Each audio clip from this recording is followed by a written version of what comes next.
Hello everyone and welcome to this week's tutorial. In this one I'm going to be going over freelancing, droughts, and floods. These are basically the two different periods that you'll generally experience when at least starting out freelancing and then getting into it and doing client work.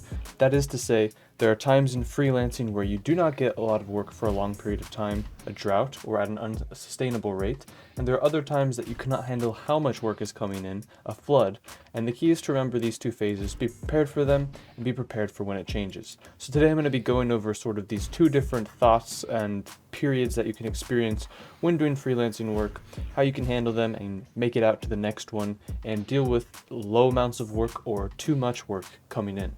Before we get started, I do want to remind you down below, hit subscribe and the bell icon to be notified of new videos coming out twice weekly in the channel. And down in the description, you can check out my GitHub where I upload code and update a lot of code samples you can try out. Also follow in AE Scripts where I upload a lot of cool plugins to help your workflow.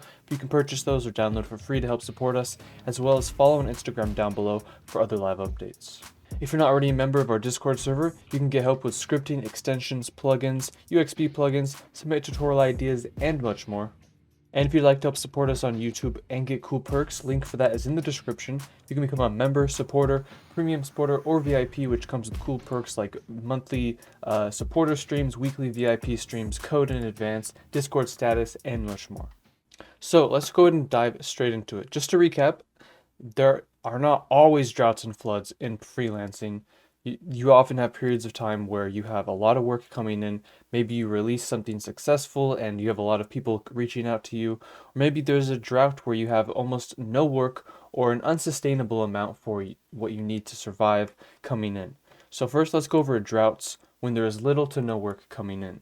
So this often first occurs when you start freelancing. Obviously, if you start from scratch and nobody knows what you're doing or knows you, it might seem like you're in a drought. And this will also occur in some of the more early stages of growth. You may have a great start and you release something that brings in a lot of attention, but then soon after that, you notice that there's nothing and you don't know what to do. So during these times of drought, make sure you have a savings of some kind or several months of expenses saved up that can help you make it through these rough times. This is just survival money that you need to set aside as a freelancer because you don't know what's going to happen. For example, some holiday months become more popular and bring in more work, and sometimes holiday months bring in less work because people are being more conservative with their money. So some people recommend having 3 to 6 months of rent and utilities and food money all saved up to have as a backup for times like this when it's difficult and you're not making as much money.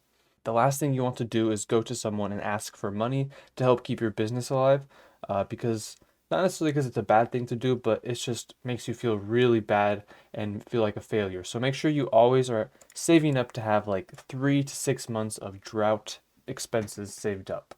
If you don't seem like this drought you're experiencing is ever going to come to an end, if it's been, I don't know, weeks or months and you still don't have any emails coming in or any people trying to get work, try releasing your own work to show others what you do.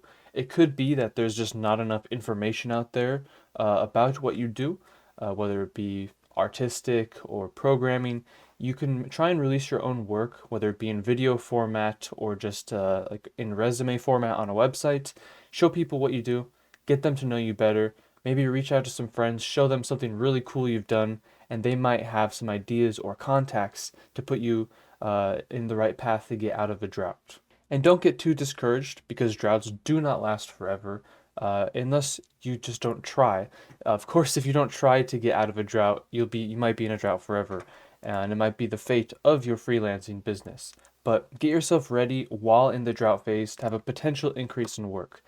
Because there are sort of these two dichotomies. You either have not enough work coming in or too much. Of course, there are those transitional times where you have just the right amount of work, but during those times you have to realize things are either going to get better or worse. So get yourself ready to have a potential increase in work, especially if you're going through with releasing some of your own work to get the attention of more people and hopefully increase your work. And this is sort of my own philosophy that I've started to think about, but while in the drought phase, try to put yourself in the opposite mindset of the phase you're in. Or if you're in the flood phase, put yourself in the mindset of the opposite phase. In this case, keep working as hard as you do during times of flood to bring an end to your drought. This is to say that while you have no work coming in, this doesn't mean that you need to just focus on a specific thing or release your own work to get attention. You should be acting just like you're having a flood, where you're working super hard because you're trying to get a large amount of stuff done. Uh, if you're in a drought and you act like you're in a flood, the flood will come much more significantly, which can be a good thing and let you choose better jobs and have a filter of what kind of jobs you let in due to high demand. So try and put yourself in the opposite mindset. If you're in a drought, act like you're in a flood and working super hard, and things are going well. Keep that positive attitude. And similarly, if you're in a flood, don't necessarily be like anxious that a drought is coming, that you're not going to have as much work, but do use that to sort of keep you prepared for what is coming next. So speaking of floods, this is when there's more work coming in than you can likely handle, or just a lot of work in general. You don't have to say yes to 100% of the jobs. Very often we don't get 100% of potential jobs, whether this is because we choose to or the client just falls through. So you don't have to take on every job that comes in, especially during a flood, because that would just probably overwhelm you. And sometimes having too much on your plate is worse than having none, because you basically have a bunch of clients waiting for their product, and they're not going to be happy if you're taking longer or working on other jobs. So make sure you do get more specific about what you want to work on when there's a lot of work coming in. That's one of the nice things about having a flood, is that you can choose how sparse or how coarse your filter of jobs coming in is going to be. If you do have floods coming in, there are ways to handle this increased amount of work and increase your amount of income and saves time. Find ways to automate your workflow to handle more jobs in less time. This will also help you save up for droughts. If you can handle more work during a flood, you can build up a bigger savings, so to speak, or a bigger safety net or backup for when you have an extreme drought. Um, and it will just also allow you to really build your business and survive the next drought. In terms of what I do on this channel, programming and things like that, automating automation things is sort of easy. You can build tools that help you build templated projects to basically look at common types of jobs people come asking you for and automate that to save time on that. If there's a certain product type people are looking for, certain trend, you can build a tool to build those tools faster. And if you think about it, floods of clients can be caused by something you previously created. So do a little bit of thinking and note down what you think caused this success or what caused this flood of incoming people. If it's easy to narrow down, you can use these relatively soon in the future to create another successful idea or product. Or if you see another trend coming, you can hop on that as well. You just want to make sure you don't not learn anything from your droughts and floods. You always want to make sure you're learning during these droughts and floods. If you find that you're having success, you want to know why and keep up that success. And if you're currently on a wave of success, use this opportunity, like I say, to plan similar future successes. Obviously, the trend of one thing that becomes popular and brings in a flood of people may not be popular forever, but you can use this to basically look at what you did right and what you did wrong in these projects to bring about a flood. And you can basically, with the flood, gauge the market and say, wow, this is what people really want. I need to focus my efforts on that. Or you can use it to learn lessons to later survive droughts or save up money. It's really up to you, but you do want to try and learn from these situations.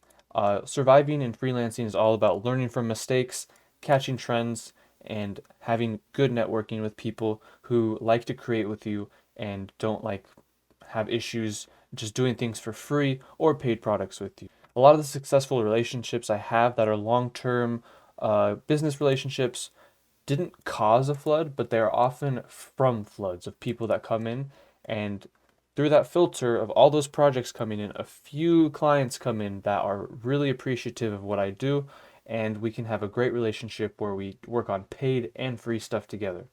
And lastly, in terms of floods, keep in the back of your mind a slowdown or even a drought could happen now that you've had success. There's sort of the gambler's fallacy or whatever, where basically if someone has a good streak of successes or a good streak of loses while they're gambling, any onlooker may think because of that they're bound to have a success or a failure next.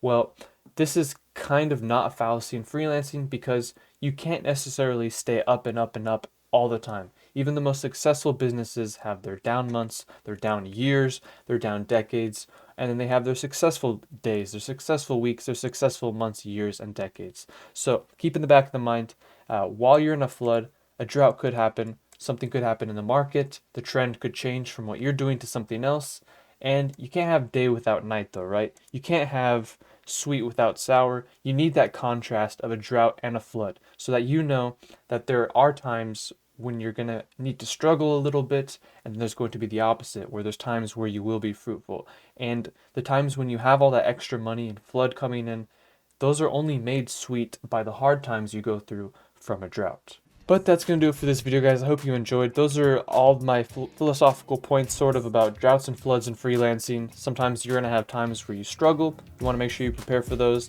And sometimes you're going to have times where you have a flood of positivity and work coming in, and you need to be able to handle that and handle the transition between the two.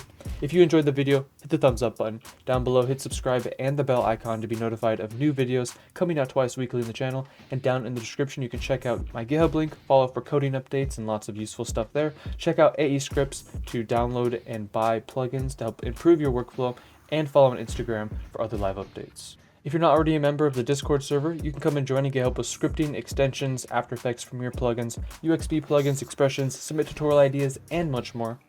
And if you'd like to help support us on YouTube, link for that is in the description down below. You can become a member, supporter, premium supporter, or VIP. Each comes with its own cool perks as well as Discord member status. Thanks again for watching, everyone. We'll see you next time.